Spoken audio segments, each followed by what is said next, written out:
Well, welcome back. In less than 2 weeks, about 10 days, we've got 35 ducks arriving, and a week after that we've got 40-something chickens arriving. So we need a brooder. We need a couple of brooders. And so I sat down and drew up some plans in a modeling program called Rhino, worked out what needs to go where and sizes and all that kind of stuff. And we're going to be putting them together. Well, we're going to be putting one of them together today. So stick around and see how it goes together. So we've got a bunch of birds coming here in the next couple of weeks, and we need to get ready for them. I would like to have this done earlier, but you know, life happens. So it's going to be about 93 inches long and 4 feet wide and about 2 feet tall. It will have in the back an enclosed area for weather protection, being enclosed on 3 sides and the top. It'll have in there a heater, which we will build, and there'll be another video on that. And we'll have a feeder, which we'll build, and there's another video on that. So if you want to see those, hit that subscribe button, hit that notification bell. If you want to see more like this, hit that like button. So the first thing to do is we're going to build the bottom, and this bottom is two 93 inches long, 1.5 inches by 1.5 inches. So I took those studs and split them or cut them down so that they're as wide as they are thick. So it's a square 1.5 inches and 93 inches long. That's going to make it lighter, and it's certainly strong enough to hold a bunch of birds. And we're going to build this a lot like a wall. We're going to put cross pieces on here every 16 inches. 16 inches on center. And so we'll mark them together, and we'll put them together as soon as we get them marked. Just easier to mark both at the same time.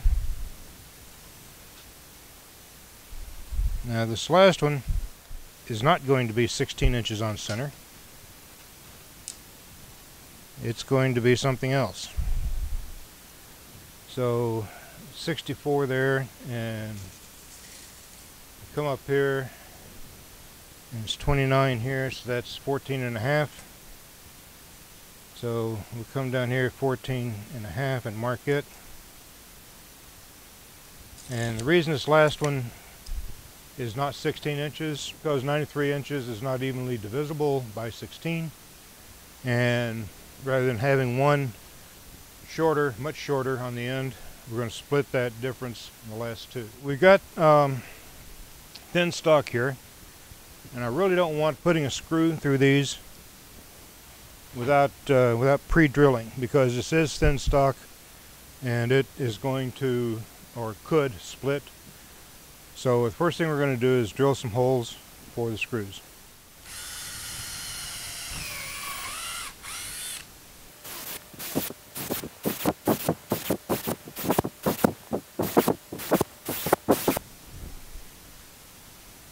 Okay, the holes are drilled. That's going to give us a help prevent splitting. It'll also cause the screws to pull pieces together easier. You won't have any threads in this piece holding it back, so all threads are going to be in the cross piece and be pulling it. It can grab hold and pull it together and won't have to work against threads that are in the first piece. I measured this 16 inches from edge to edge so that it's 16 inches center to center. So I drilled the holes on this side of that edge, except for down here. Remember, this last one we split the difference.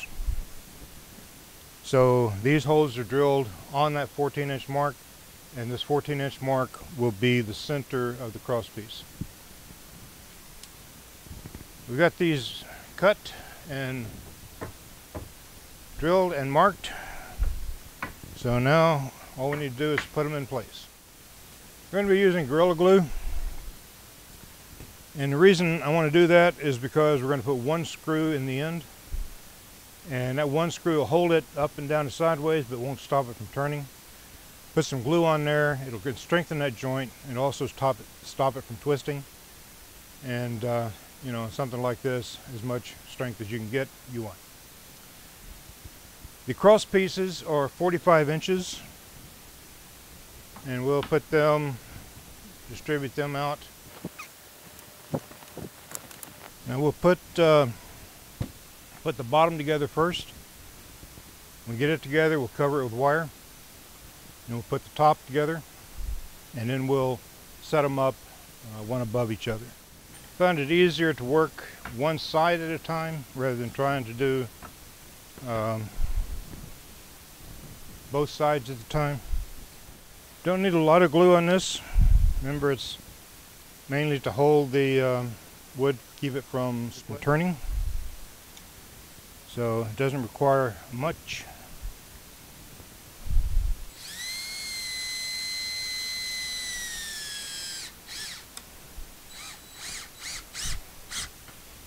That worked well.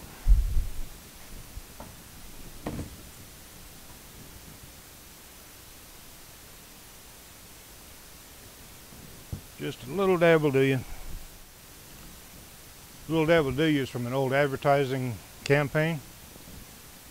If any of you remember it out there, how about leaving it down in the comments? We'll see if you actually do remember where it's from. And when you comment below, let us know if you actually used the product.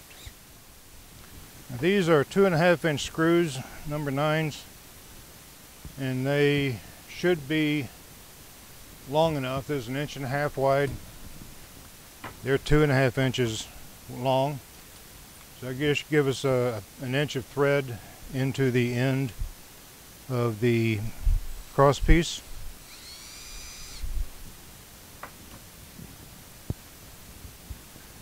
I would have preferred a longer screw, but this is what I've got. So this is what we'll use. And it'll be good enough.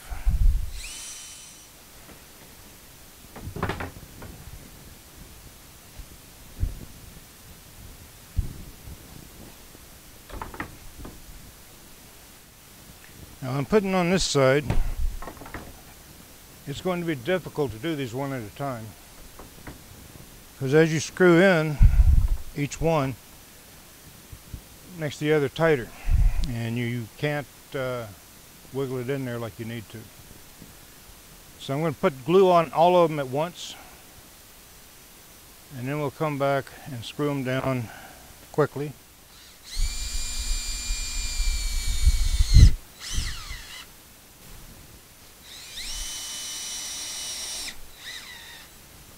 Okay, the bottom is together. We're going to cover the bottom with 1/4-inch mesh screen. The intent here is that we don't need to use bedding because the screen's going to be open. This is going to be about 2-3 foot off the ground, so any poop they lay on the screen will fall through. It doesn't fall through immediately, but when it rains, it comes through and it gets washed off. Inside the enclosed area, we can take a hose and spray that down and clean it off easily. Doesn't have to be a hose, just any kind of little pressurized water will go on there and wash that out. And that's going to give us, I think, a cleaner environment for them, as well as put fertilizer on the ground underneath the brooder. It is going to be portable. It's going to have wheels on it so it can be moved around. And eventually it's going to have solar power so that the heater can run off a 12-volt system. Well, 12-volt with an inverter on it. And we'll have some lights on there and some other stuff. During the summer like this, it's not so much of an issue. So by winter time, we'll have a couple 100 watts of solar panels on top of it and feeding a battery, and that battery will power the heater, and that should keep everybody fine. This is a DeWalt narrow crown stapler. It's cordless, which is really nice.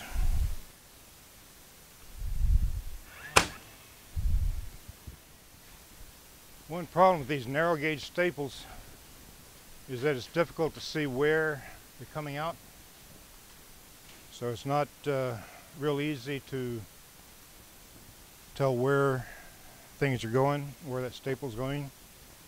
And a lot of times you'll miss putting it where you want it to go.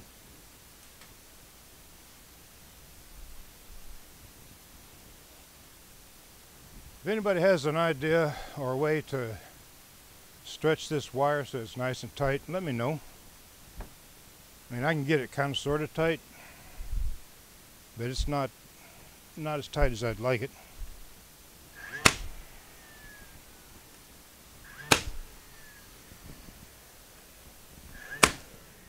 So I got the end stapled down. I'm just going to pull on this, make sure it's tight enough. And I'm assuming this grid is square. So if I put one wire evenly along this edge, and along this edge, and along that edge, we should be square. I mean, frame should be square.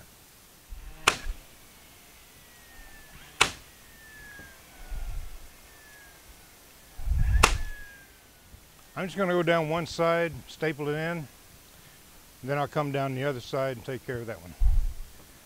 Sometimes those staples don't go where you expect them to, so you got to put a couple in there in order to hit the wire. Cost of doing business.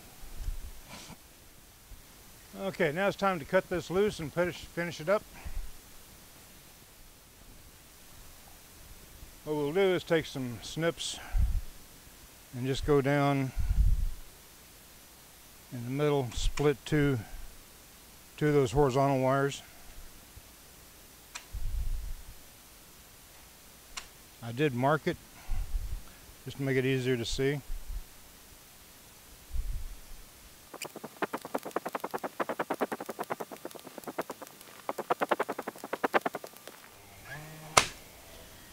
Now I'm starting at this end and going that way because I started at that end and went that way. And that way any slack that I pull out will all accumulate at the same end.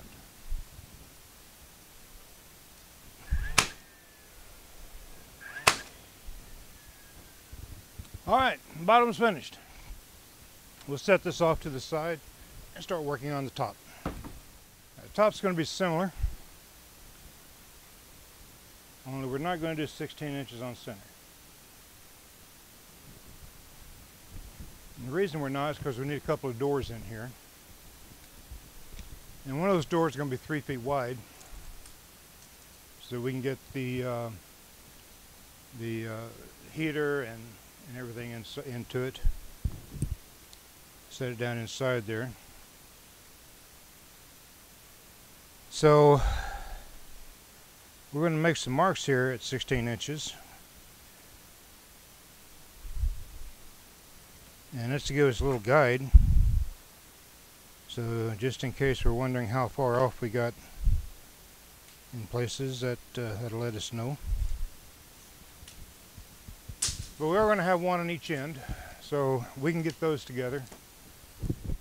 Again, we'll want to drill these before we screw them in place.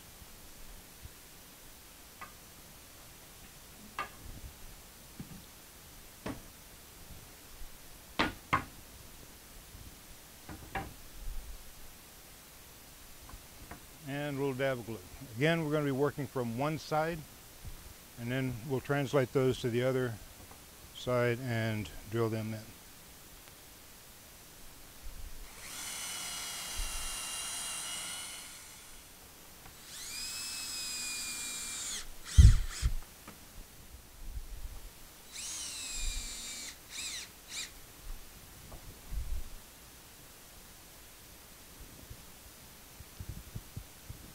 Okay, now we can start measuring out the sides on this. The top is going to have a couple of doors in it.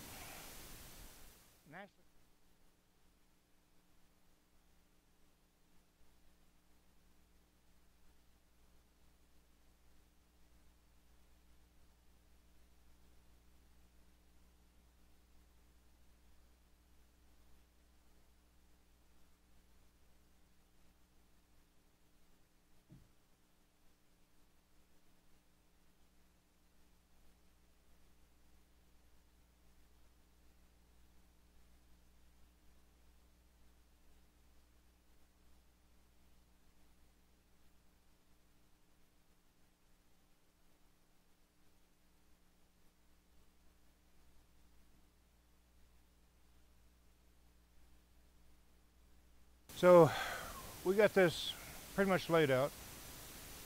We got a 2-foot opening here. This door will hinge up this way. We've got a 3-foot opening here. This door will hinge up this way. And then these 2 spaces are going to be covered with chicken wire. All we need to do now is flip it over and put the other side on. So I'm going to lay these out. 15 inches from here to there. And this was 39 inches from there to here. And another 15 inches in from that.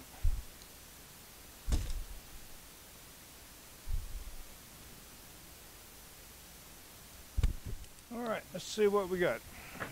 Again, need to put glue on all at once.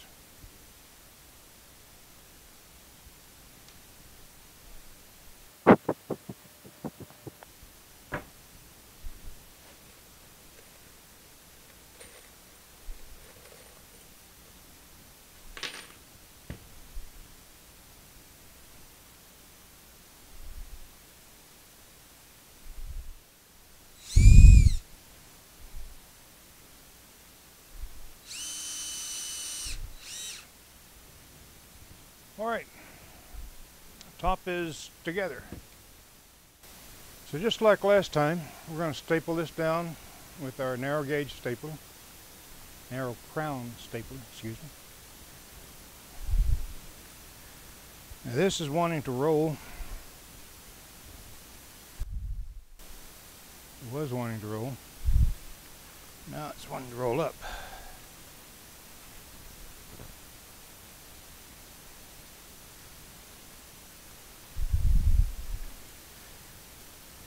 If anyone has a good way to stretch out this wire, let me know. Because this chicken wire, it can stretch in any direction, and you can't really count on it being straight and true. So I'm going to line up factory edge over here on the outside edge of this one, and we know that's straight.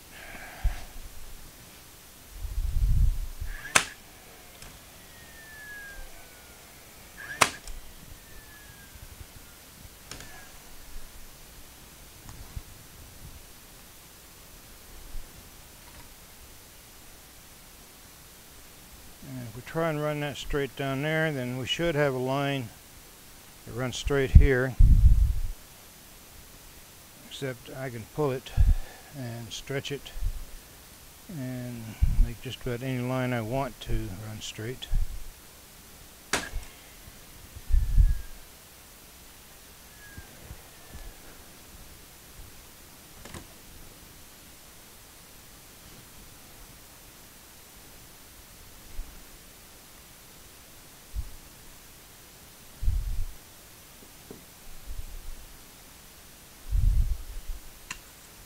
I'm going to cut this long. I can trim it up later after I get it stretched out. Like I said earlier, this can be stretched just about any way you want. And it seems like this has been stretched a bit. So I'm going to come here and get more staples.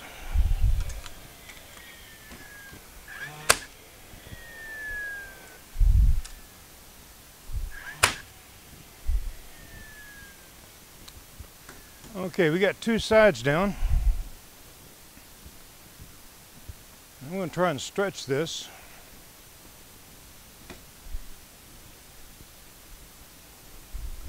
I'm going to stretch from this corner out.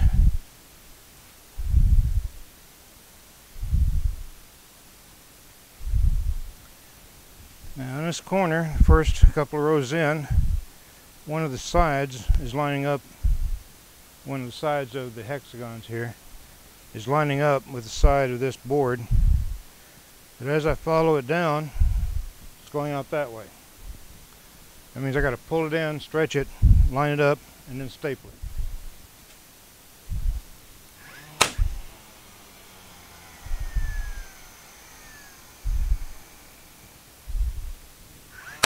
Okay, that's pretty tight. Now we got this one last side to put down. And it looks like we're going to have to stretch it a little bit too, because it's kind of bowed in. Same on these two ends, but in the middle, not coming quite right. So, start stretching this out.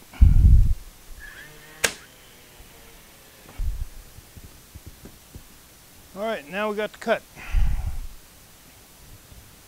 Alright, there's a little piece of scrap.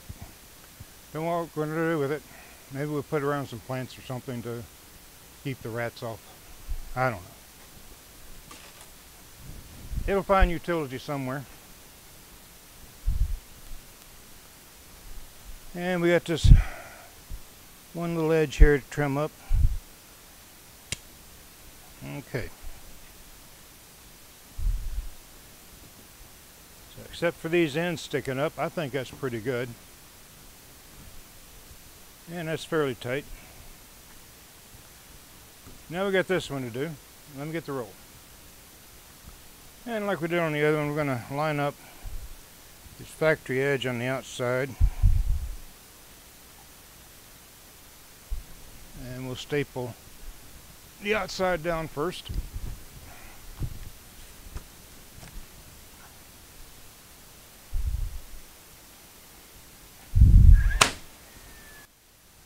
Okay, that's stapled down. Oh, it is hot in here today. That's stapled down. Now we just need to trim up this side and a little bit off of that end, and we're good to go. So the top is complete. We've got the wires in the places that don't have doors coming, and we've got 2 doors to build, and we got to attach the top and the bottom. I'm going to save that for another day though. So for now, we'll see you later. Bye.